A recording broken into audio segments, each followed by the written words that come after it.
Good afternoon, class. You've just seen my speech on how to disassemble and field strip in 1911, and now I'm going to show you a video on how it's actually done. So, here we go.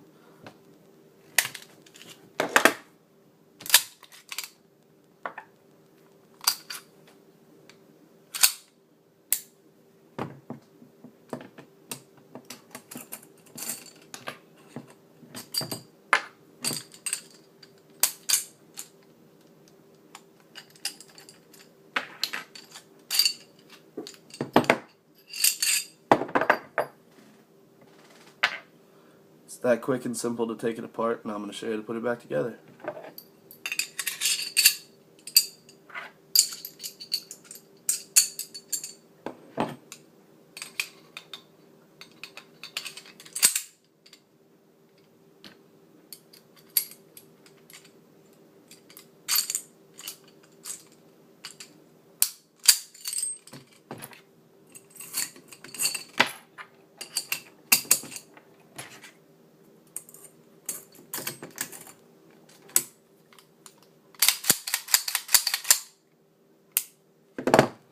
It's that quick and simple. Shout out to Miss Overmeyer. He has credit for that, by the way.